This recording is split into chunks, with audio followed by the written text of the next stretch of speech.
Brother Irshad from Doha. Assalamu alaikum, Irshad. Wa alaikum assalam wa rahmatullahi wa barakatuh. Go ahead, Yes, brother. Yeah, I have one quick question actually. It is, I don't know if I should ask now. Well, I don't know either. We can find out. Yeah. This is, inshallah. This is that I'm married from last almost 10, 12 years now. And unfortunately, we don't have children. And now my wife is saying that we want to go for the adoption. I just want to know, is it allowed in Islam to go for the adoption of its child? Okay.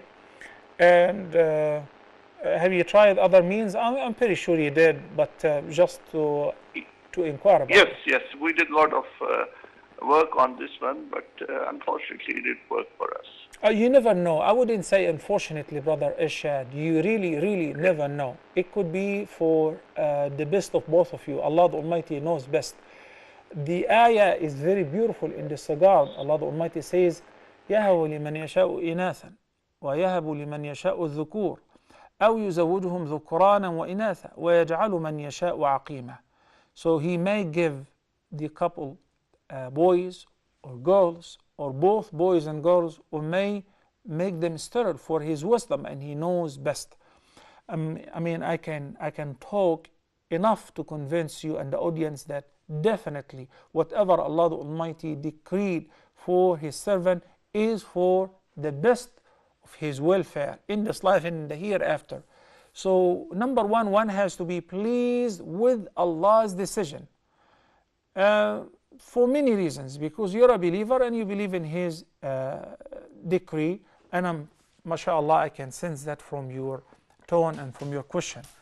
The brother's question is not about the decree anyway. He's asking about going for adoption.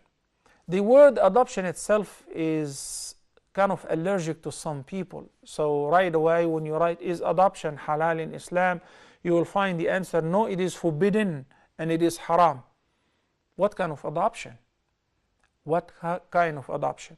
What is forbidden is to adopt a baby and to give him or her your last name, so he or she will be treated like your own son from your line, like you are the biological parents, and this is not permissible.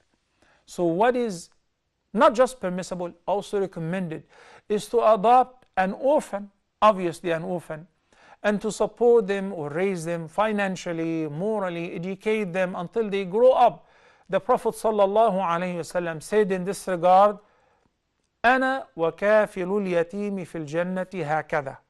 So the kafala here is some sort of adoption by looking after an orphan, raising an orphan, adopting an orphan until they grow up, giving them the proper education, the proper nutrition, the proper schooling and everything, health care, so they grow up.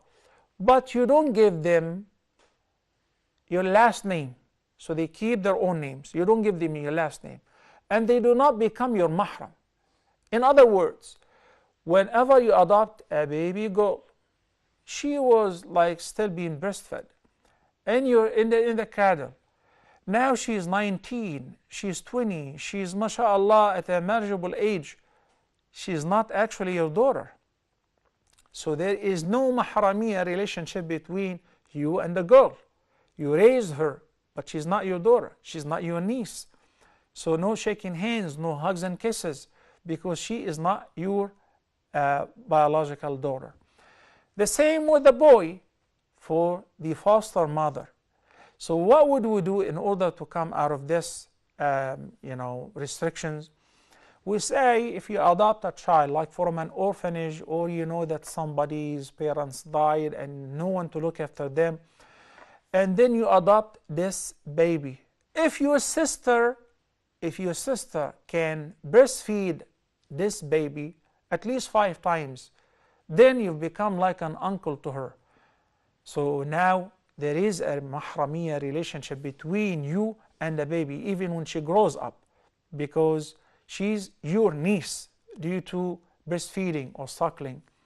If it is a baby boy, if your sister-in-law can breastfeed the baby boy, or through a technical process. If the woman herself can happen through extracting milk to feed the baby 5 fulfilling times, 5 separate times, then in this case the baby will become your own son or daughter due to ar-rada'. They become a mahram. But the only thing that they don't have the right in your inheritance, and you do not inherit from them. This is just to explain all the ahkam relating to adoption. Okay? They keep their names, their last names, if their last names are known. They grow up and they know that, mashallah, you're raising them, you're adopting them, and you're treating them like your own children exactly. There is nothing wrong with that. Okay? And it shouldn't hurt their feeling. That is better than staying in an orphanage. Okay? Meanwhile, through their breastfeeding, they will become your son or daughter due to ar-rada', as Allah the Almighty stated in Surah An-Nisa. So this is a perfect scenario, and it's a win-win situation. You will be rewarded definitely, and you would have a child. You can raise him or her or them. It can be more than one. The only restriction, as I said, don't give them your last name.